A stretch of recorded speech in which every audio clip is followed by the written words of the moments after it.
So in a way, we have very cleverly managed ourselves to be in the forefront without showing off.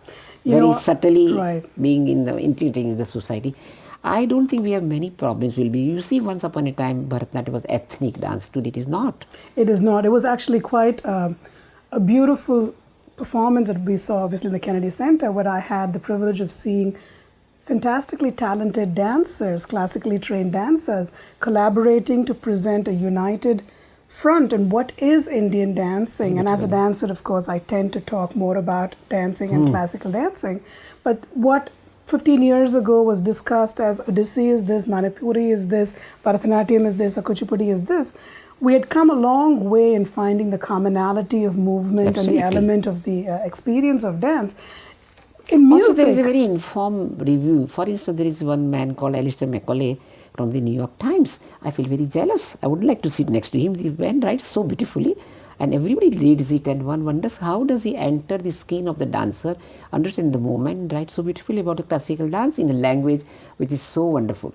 But Sunil, I want to also remind you, I consider you also like that, and when you got the award of the senior dance critic from the Dance Critic Association, that is also your forte. You don't critique a dance looking at it as an observer, but even while you're an observer, you are immersed in that experience. Yes. You want to understand the entirety of the experience. I would say I have not enjoyed so much watching dance as I did in Terrace Theatre with Malika Sarukai, Priyadarshini Govind, our Surupa Bijayani from Nrityagram, or even Shantala Shvilingappa. It happens sometimes the voice is under cloud and you can't perform back, but they are not ordinary dancers.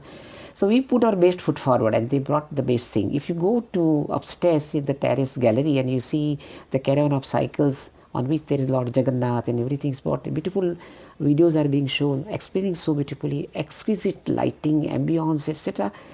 I think they did a very good job. They brought the Bel Puri, and of course we complained it was very expensive, but so what? It was there.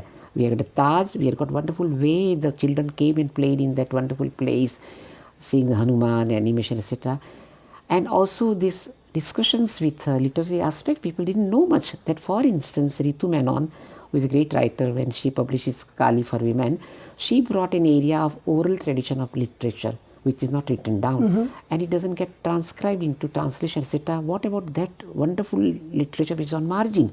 Now to bring that, I believe it was chock-a-block, the audience was fully, and then our all Gujju Bhai, Suketu Mehta, he spoke so beautifully about it. He said, if there is maximum India, will ICCR take up the challenge and do Awesome America? So if we do Awesome America, what will we do? So I think there are very good bonhomie was there. And I think that was a part that for me is talking about music.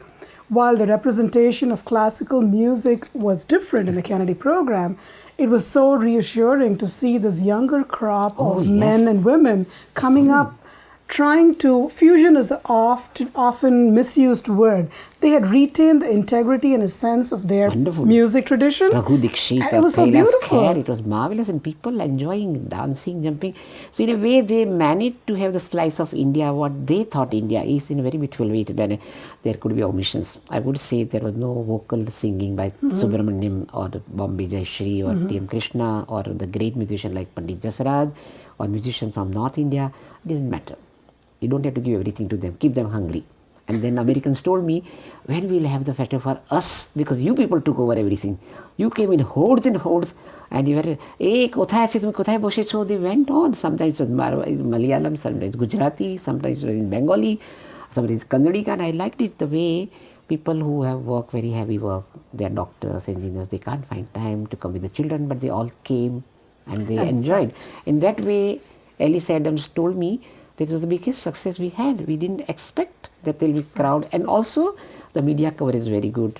The television coverage, I have to see more of television, but I do believe it had made quite an impact. It is, and I agree with you that we did manage to attract the Indian sub-community over here to come and join in the mainstream Kennedy program. I tell you something, it was not only Americans who came. America is a big melting pot. So next to me was one Puerto Rican, one was Mexican, somebody had come from Colorado, and I found who these people were. Some were Italian, some were Japanese, and Chinese were there.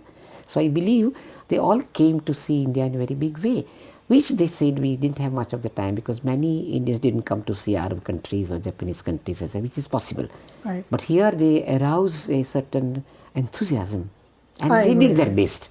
I am sure that there are omissions and commissions on both the sides, on Indian embassy side and ICCR side and also the Canary side. But overall, the excitement and the generation and the happiness was I agree with you. unlimited. India, it was unlimited. What next for you, Sunil? What are you working on? What are your passions, interests? I don't know about what we'll do with the awesome America, because if we awesome America, we'll have to be Brad Pitt and Jolly, etc. But we will do something. Right now, I'm working on the 8th classical dance form called Satriya dances of Assam. Satra means monastery, and for last 500 years, Shankardev, the great saint, had introduced this form as a dance drama, and that form is not much known. So my book is coming out on Satriya dances of Assam. I'm editing a book of the papers submitted in 1958 in the dance seminar. One more book is coming out about the sculptures of North Gujarat, medieval sculptures, Sangeet Upanishad Sarodhan, just to prove that I'm a scholar. And then I'm going to do one more of a companion to Indian dance. It's a big project of Oxford University Press.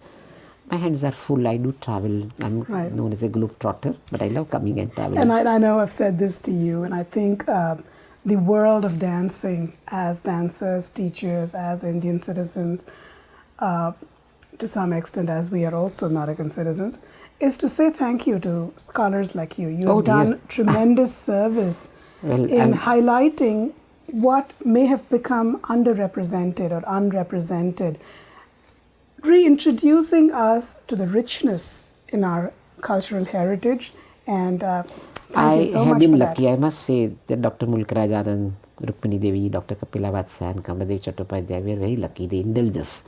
They encourage us to do what we wanted to do. So at one point when I said I'm going to not practice as a chartered accountant, my brothers were really upset. They said, what? We invested so much money on you, the capital got sunk, no interest came. But I'm glad interest came differently, in a different way. I have enriched myself with this culture, and I have the greatest joy of sharing about it. That if I can share what artistic event I saw previous night through my writing, I can bring that joy to my readers. It's a great reward for me. I really appreciate you taking the time, Sunil, and I know that we've talked about it, that you're one of the most accessible large minds that's very kind that I of you. know. Thank you so much. Is there anything that you feel needs to be said for the benefit of Yes, dancers? I want to say one thing about the dance part of it, that don't force the children. If they want to dance Bollywood dance, let them dance Bollywood dance, because then from there they'll come to classical also. And it's a very great moment for parent to see their children dancing on the stage, and through that we learn about our mythological stories, about the values, and what more can we do. Absolutely. Because this is one of the strategies of this performing arts, which establish our own identity, and you like to see your next generation having some brush with their culture. They may become in the future like Puerto Ricans and Mexicans and all, and we may not know. My father, for instance, in my family, my nephew, his daughter, Gujarati, has married an American who is American and Chinese. So now imagine Sajini, my grandniece, with a husband who is half Chinese American. What will their offspring? So I do not know what will that America be, but that is one of the ways the world moves. The richness But still of I past. believe that the Indian culture is so wonderful, it's so diverse, it cannot become localized or localized in a way. It will remain very diverse, and every 12 miles you travel in India, things are different. How rich our culture is. I became more conscious of it when I come abroad, because I see in the houses of dancers like Nilima Devi, or dancer like this Lakshmi Babu, books and books of Indian culture on Hinduism, on Upanishads, on Vedas. It's amazing that you come here and you learn more. And thereby not only you learn, you pass it on to your children, pass it to the American co-colleagues, etc. And then thereby you bring a certain integration. And that is a very fascinating phenomena for me. I've loved coming to America. I've loved traveling in India also. So it's a great pleasure for me to come and talk to you. Thank you so much, Sunil. I think for me, as a parent, as a dance teacher, and as a dancer, I have grown to recognize the value in my cultural heritage. And I also recognize the responsibility I bear as a parent and as a teacher as I pass the baton on to the next generation, to be able to own the richness of what we have, but at the same time strive to improve on it, distill the essence a little bit more. So with each succeeding generation, you hold on to what is essential and you remove any tarnish that history or society might have placed on it. Thank you so much for joining with us, Dr. Kothari. Thank you. And I hope you enjoyed it as much as I did. Thank you. I hope you enjoyed today's ITV presentation. Please stay tuned for Imagination Television coming up after the station break. See you back soon.